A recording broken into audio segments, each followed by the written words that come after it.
So life simplified में आपका स्वागत है। आज का बहुत ही स्पेशल टॉपिक है, that is on the life of Krishna. So mythology series में इस बार हम लोग पहुंचे हैं कृष्ण के अवतार के ऊपर। And honestly speaking, to speak about Krishna I had to gather lot of courage, क्योंकि कृष्ण को समझना और कृष्ण के बारे में बोलना, actually I was not totally prepared for it, but still I tried. I'll try my best. So let's start with this. Krishna का नाम का मतलब पहले समझते हैं। Krishna, the word comes from the Sanskrit root is called Krishna. Krishna means black or the darkness. तो darkness का कृष्ण के साथ क्या रिलेशन होगा? एक और मीनिंग हो सकता है डार्क ब्लू, एक और मीनिंग हो सकता है वास्टनेस, इनफाइनिटनेस। जैसे कि आप देखेंगे सागर और the sky that which is very vast, unfathomable, is shown in blue. Okay, इसीलिए कृष्ण को कई बार ब्लू कलर में दिखाया जाता है। Not only Krishna, in many of the pictures you will see Lord Rama, Shiva, even Vishnu, medicine Buddha. In Buddhism, medicine Buddha is shown in blue color, and Buddha Padmasambhava in Tibet, he is also somehow associated कई जगह पे blue colour के साथ, और कई जगह वो blue pearl that peacock I feather से भी सिंबलाइज किया जाता है। So this is one meaning. So blue is actually, what is the meaning of blue is basically ये आत्मा के साथ रिलेटेड है। So जब भी किसी ने आत्मा का साक्षात्कार किया है या हायर बीइंग्स के साथ मिले हैं, गुरु सदगुरु के साथ मिले हैं, उनको ब्लू कलर में अपीयर हुआ है in the inner world of course. So this is one correlation, that's why Krishna is in blue. Dark या ब्लैक का एक और मीनिंग ये हो सकता है, ब्लैक को जैसे ब्लैक होल है, ब्लैक होल को हिंदी में कृष्ण विवर कहते हैं और आसामीज में कृष्ण गब्बर कहते हैं। सो वाई ब्लैक? ब्लैक का एक बहुत इंटरेस्टिंग प्रॉपर्टी है। इवन आपने ब्लैक होल अगर पढ़ा होगा तो आपको पता होगा ब्लैक में क्या करता है, इट एब्जॉर्ब्स एवरीथिंग, हर चीज को वो एब्जॉर्ब कर लेता है। So it can be, I'm just guessing कि one of the meaning of Krishna is because Krishna accepts life as it is. साधारणतः there are two kinds of people. You will see one kind of people who are, जिनको भोगी कह सकते हैं, और दूसरे kind of people जिनको हम त्यागी बोल सकते हैं। जो एक तरीके के लोग हैं जो पूरे अपने काम में attached रहते हैं, desire से driven रहते हैं, और दूसरे तरीके के लोग सब कुछ छोड़ के भागते हैं संन्यास की तरफ, विरक्ति की तरफ। कृष्ण बोलते हैं ना भोगो ना भागो, जागो, बीच में रहो। दैट इज व्हाट इज अनाशक्ति, और that is why he is the greatest yogi, महायोगी। So this can be one of the meaning of Krishna. Okay, और उनका जो लाइफ है, उनका टीचिंग, वो एक जिंदा, he was a living Upanishad. Whatever is taught in the Upanishad, he has lived by it. और पूरा भगवत गीता भी वही उपनिषद का ही सारांश है। साधारणतः कृष्ण को समझना इतना आसान नहीं है। कृष्ण में be followed by the highest people in our country, but how many people really understand, और may be in future people will understand, that's a question mark. Although वो 5000 साल पहले, 5500, 6000 साल पहले हुए, बट उनको आज भी समझना, because many a times we read Bhagavad Gita, but how far we understand, that's a question mark. साधारणतः if we look into the structure of our mind, जो अर्जुन बोल रहा है कि भाई मुझे लोगों को मारने में क्यों उकसा रहे हो, मुझे सब छोड़ के जाने दो, मुझे ये नहीं चाहिए, मुझे राजपाट नहीं चाहिए, मुझे प्रतिशोध भी नहीं चाहिए, no I don't want to kill people, मुझे आप जाने दीजिए। और कृष्ण उसको समझा रहे हैं कि भाई who are you, can you kill anyone? आत्मा किस, एक्चुअली एक इंसान को हम जैसे देखते हैं कि वो शरीर है तो वो वैसे भी मरेगा, और अगर शरीर नहीं है, उसके बियॉन्ड भी कुछ है, तो कुछ ऐसा है जो कभी नहीं मरेगा। तो वहाँ पे वो अर्जुन को ब्रह्म ज्ञान देते हैं, ही टीचेस अबाउट सोल। फिर भी अर्जुन को समझ में नहीं आता है, फिर ही अर्जुन जब संन्यास की बात करते हैं तो संन्यास योग समझाते हैं, कर्म योग समझाते हैं, भक्ति योग समझाते हैं. So at the end of this entire discourse, Arjun is a transformed person. साधारणतः मन जो अर्जुन जैसा सोचता है वैसे ही सोचते हैं हम, या तो इस तरफ या तो उस तरफ. And Krishna taught the middle way. Okay, so this is the life of Krishna. इसमें आपने मीरा को सुना होगा. जैसे देयर इज अ राजकुमारी जो 1500 एडी में हुई, कृष्ण के 3000 साल बाद. And she become a great devotee और a lover of Krishna. So उनका जो बैंडविड्थ है, उनका जो एक्सपांशन है, that was not only that yuga when he born, तो it is till today and may be future तक कितना साल तक आगे और रहेगा, that we don't know. Today in Hindu culture we follow lot of rituals, जैसे कि जन्माष्टमी है, then we have this Holi, Sharad Purnima. There are many, around 7-8 festivals, okay, which we follow in the name of Krishna. According to the ages, अगर हम युगा की बात करें, zodiac as की हमने कुछ पहले बात की थी.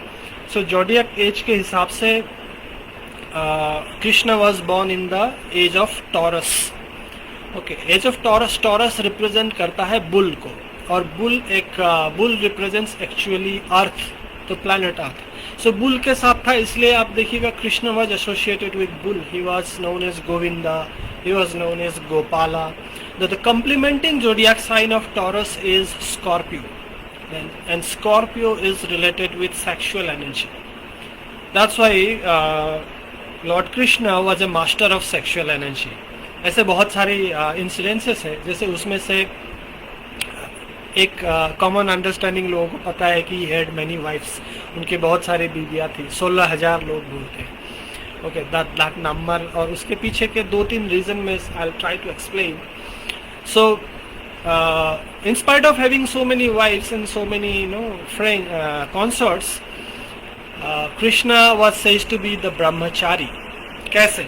एक स्टोरी है, आप देखेंगे, अगर आपने देखा होगा महाभारत की स्टोरी में, एंड में जब अश्वत्थामा ब्रह्मास्त्र छोड़ता है, उत्तरा के गर्भ का लास्ट जो बीज होता है पांडव का, उसको नष्ट करने के लिए. एंड कृष्ण उस बच्चे को, उम में मरा हुआ बच्चे को, he brings back to life by saying कि if brahmacharya is embodied in me, let the child come back to life. If brahmacharya is embodied in me, let the child come back to life. And the child was survived. मरा हुआ बच्चा जिंदा हो जाता है. So normally this question comes to people's mind कि इतने सारे बीवियाँ जिनकी थी, how can that person be brahmachari? तो actually ब्रह्मचर्य का concept superficial है, to withdraw from sexual activity और celibacy.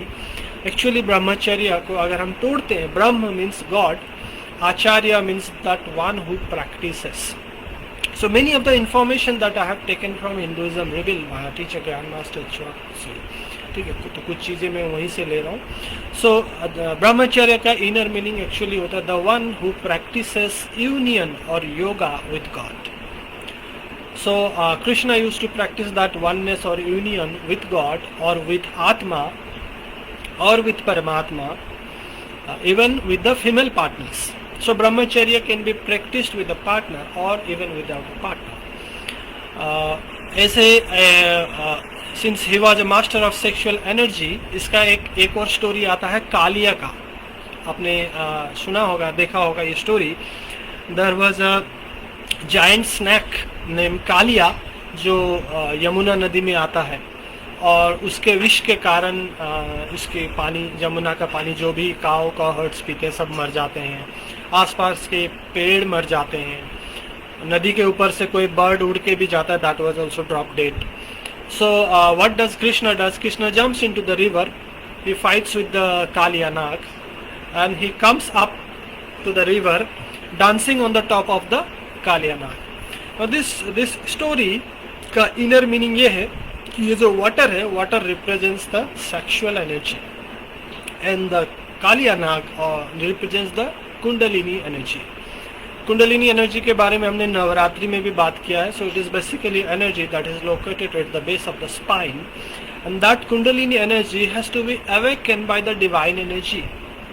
सो कृष्ण रिप्रेजेंट्स, जब भी हम मेडिटेशन करते हैं, गॉड को प्रे करते हैं, या we follow various sadhana, the divine energy comes down and it wakes up the kundalini and safely takes up to the crown. अगर इसके अलावा दूसरे तरीके से कुंडलिनी जागृत करने की कोशिश किया जाता है तो many people have kundalini syndrome.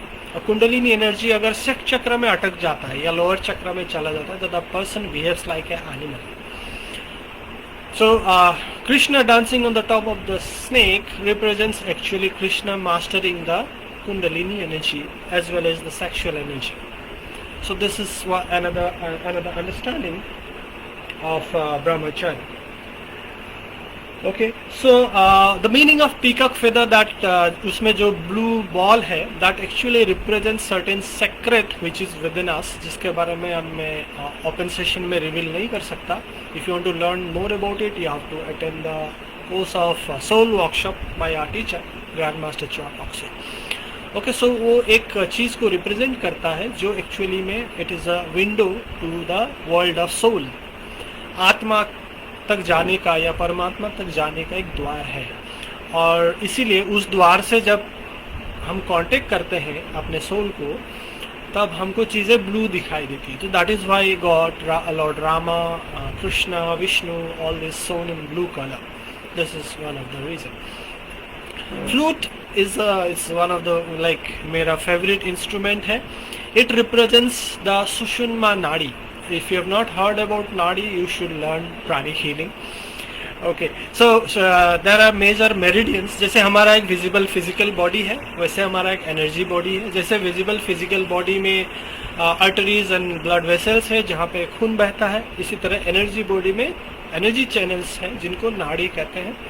So among these nadis, so according to yoga, there are 72,000 nadis in the energy body. According to like few yogic books. Okay, so ये जो सुषुम्ना नाड़ी है ये हमारा स्पाइन का पैरेलल है, और actually the kundalini that we talked about is has to rise and go through this nadi to the head.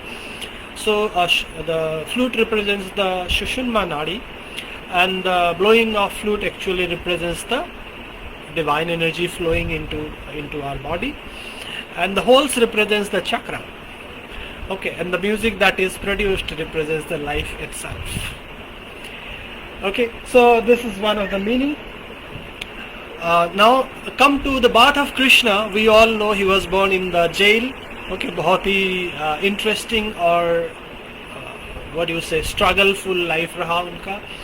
He was taken to another place because by birth he was in danger. So he was raised up by another mother, foster mother Yashoda.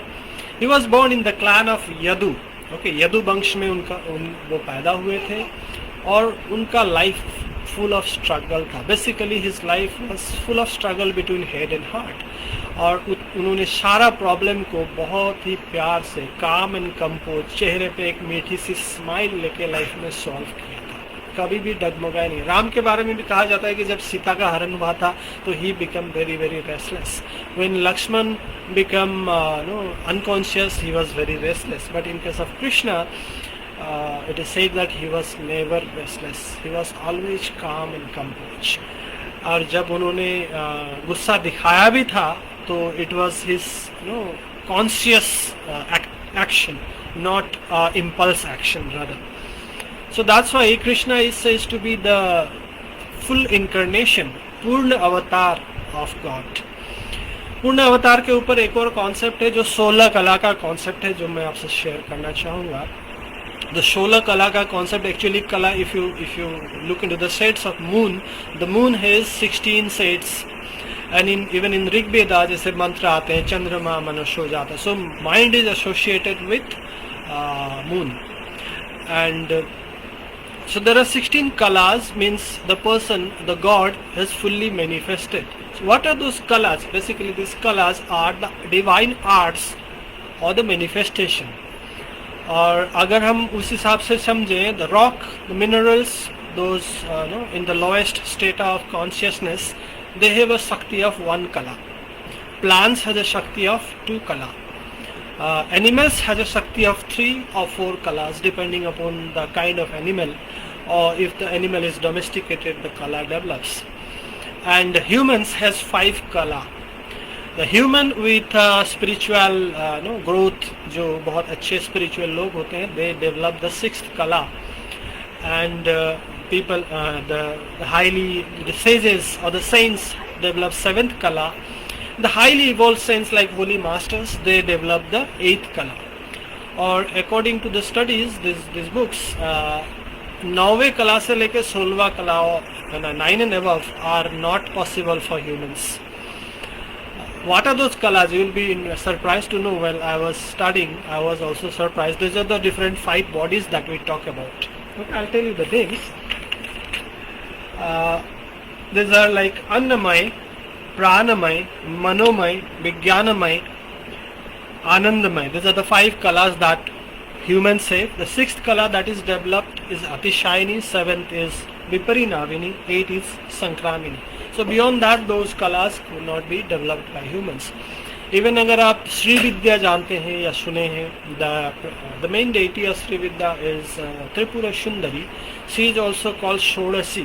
तो दुर्गा माँ को भी कई बार षोडशी कहा जाता है. षोडशी का मतलब नॉर्मली लेमन अंडरस्टैंडिंग में 16 या 16 साल की समझाया जाता है, बट एक्चुअली यहाँ पे वो मीनिंग नहीं है. Shodashi means the one with the 16 kala, that is a full manifestation of God. Okay, this is what is full incarnation. So now let us understand again one more thing, the conflict, the difference between Ramayana and Mahabharata. Because दोनों में law of jungle और law of society का ही conflict है. Now Ravana represents the desire, to dominate society or to dominate people by force. And the same role is played by Kaurava in Mahabharata. When Sita was abducted by Ravana, it symbolizes the collapse of civil society, and the same is reflected in Mahabharata when Draupadi was gambled away and disrobed in public. हालांकि राम का कोई role नहीं था सीता के abduction में, but in Mahabharata, Pandava has had a direct role on gambling away of Draupadi. So समय परिवर्तन होता है, युग परिवर्तन होता है, इसी तरीके से गॉड का जो रोल होता है वो चेंज होता है. They change according to the time and situation. Even in Manusmriti, Manu Maharaj भी कहते हैं कि rules and regulations has to change according to time and place. Ramayan is all about compliance, मर्यादा को एस्टैब्लिश करना था, रूल्स एंड रेगुलेशंस को establish करना था. Mahabharat is all about revolution.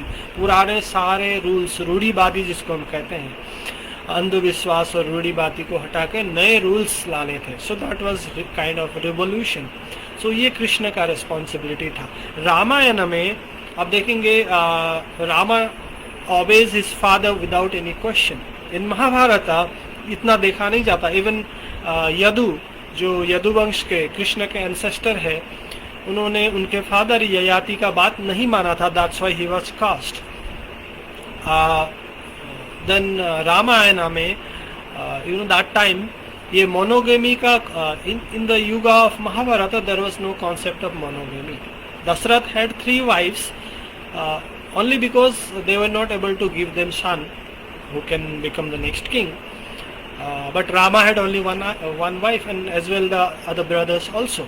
But in case of Mahabharata, you see Kunti had 4 sons, including Karna. All of them were from different father. Arjuna has got 4 wives: Ulupi, Chitrangada, Subhadra, and Draupadi. Draupadi again is shared between 5 brothers. So उस time पे men could have many wives, a woman could have many husbands. So ये उस तरीके का, because scorpion as चल रहा था probably. Okay. So ये डिफरेंसेस था. रामा का कोई रोल नहीं था सीता के अबडक्शन में, जबकि द्रौपदी का वस्त्रहरण में पांडव का रोल था. they gambled her away. In the war, Ravan के साथ युद्ध में राम ने कभी कोई रूल नहीं तोड़ा. But in the war of Mahabharata Krishna ने बहुत बार रूल तोड़े.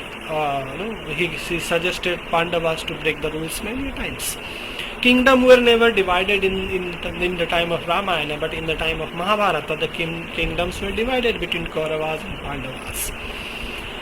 So इसीलिए ये जो एक कुछ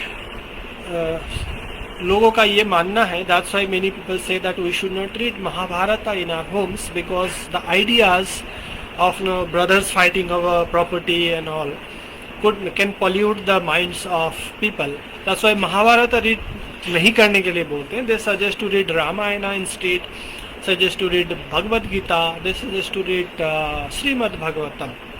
Now, again, what is Srimad Bhagavatam is one more literature which describes the life of Krishna, mostly prior to Krishna meets Pandava. So Pandav से मिलने से पहले जो कृष्ण का लाइफ है, जिनको कृष्ण ऑफ वृंदावन कहा जाता है, that is mostly described in Bhagavad Gita. और पांडव से मिलने के बाद जो कृष्ण है, that is called the Krishna of Dwarka, that is mostly described in Mahabharata. So इनका भी एक कंपैरिजन आप देखिए. Krishna वृंदावना is basically romantic, mischievous, notorious. It's basically a prankster. He does anything. He enjoys life. And the Krishna of Dwarka is very shrewd politician. He's cunning. He's intelligent. So, दो personality में difference है. Krishna Vrindavan appeals to the heart, and Krishna Dwarka appeals to the head. Vrindavan is in a rural setting and Dwarka is in city life. तो life का भी अलग अलग ये है. In Vrindavan, Krishna plays flute. He enchants the gopis and the cows. In Dwarka, Krishna establishes cities. In Vrindavan, he protects the village from the various demons, including Kaliya. He protects the village from the natural calamities.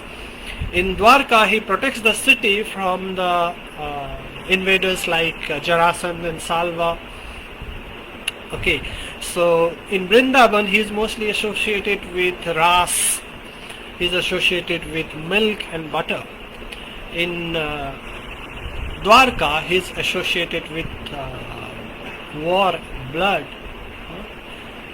Animal का भी change होता है. Before he was associated with in Vrindavan, he was associated with cow. In the Dwarka is associated with horse. वो सारथी बनते हैं. So he was riding the horse. So ये थोड़ा सिम्बॉलिकली डिफरेंस है because cow is represented as mother earth. That's why he is known as Govinda. Okay, so butter का एक और अंडरस्टैंडिंग है. बटर इज बेसिकली, बटर हम एक कहावत में भी कहते हैं ना कि उसने क्रीम ले लिया और बाकी मुझे छोड़ दिया. तो something which is best out of life is represented by butter, जो उनका बहुत ही फेवरेट फूड था कृष्ण का. And butter is also called Shri Devi. को जैसे कि गाय से दूध आता है, दूध से बटर आता है. सो इट इज जैसे लाइक अर्थ का जो मेन बेस्ट क्वालिटी है, that is reflected in Radha. So it is also said that the unconditional love of Radha is butter. अभी राधा का नाम जब तक नहीं लेंगे कृष्ण का कोई बात कंप्लीट नहीं होता है. And always the name of Radha comes before Krishna. Radhe Shyam या राधा कृष्ण हम बोलते हैं.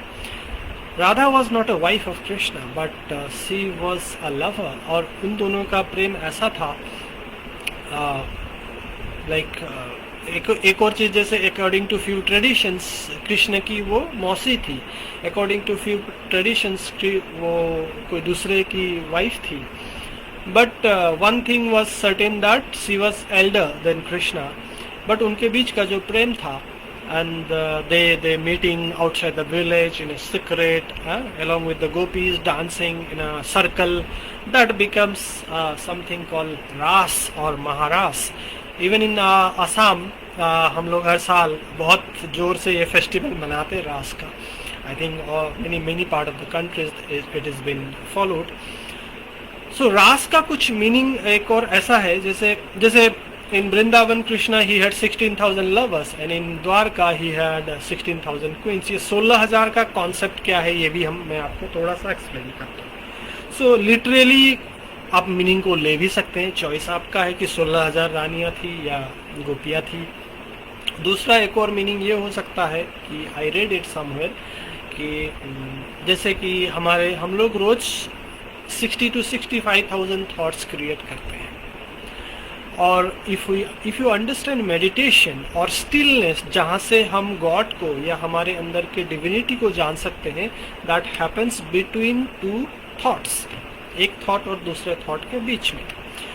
सो those times may be there were less thoughts in the mind. So 16,000 thoughts और हर एक थॉट के बीच में देयर इज अ साइलेंस और a gap which can lead us to the soul or the atma. So that is why एक गोपी के बाद एक कृष्ण दिखाते हैं रास में. So this can be one interesting understanding. If you have done any meditation, you will know what I am telling about. Okay, दूसरा एक और कॉन्सेप्ट है कि एक ही समय में कृष्ण इतने सारे रानियों के साथ या गोपियों के साथ कैसे हुआ करते थे. तो एक और अंडरस्टैंडिंग ये है, soul is something said to be omnipresence. एक ही समय में बहुत जगह प्रेजेंट हो सकता है. ओमनी प्रेजेंट का एक सिंपल सा एग्जांपल आप लीजिए, जैसे मोबाइल का टावर है. ओके, द टावर का सिग्नल एक ही समय में अलग अलग जगह में इक्वली प्रेजेंट हो सकता है. It's a very poor example rather, but the soul का भी वैसा ही एक रेडियस होगा. एक ही समय में the soul can be presented various places. So this can be one of the meaning. Okay, now Draupadi who is betrayed by the Pandavas, tortured by the Kauravas, she is also, जैसे राधा भी भूदेवी है, Draupadi is also Bhudevi, but she is bloodthirsty now. She wants revenge and helpless she seeks help of Krishna, and Krishna from Vrindavan, from Bhagavad Gita, enters into Mahabharata because as a Vishnu that was his role to protect the Mother Earth and to become the Govinda. Okay, so I almost come into the conclusion. If we really want to understand Krishna, we need to understand his teaching that is given in Bhagavad Gita. He always leaves this with a promise. वो कहते हैं कि मैं हर युग में आऊँगा. So when he is saying मैं doesn't mean Krishna, his may means the divine within us, जो हम सबके अंदर है. And if we invoke and if we become the channel to bring down that Krishna energy within us, then that is what is called Krishna becoming our Sharthi, and that is what is हमारे through जो भी होगा, that is called dharma. Okay, कैसा लगा आपको ये बताइएगा. And thank you for watching. आत्मा नमस्ते. Good night.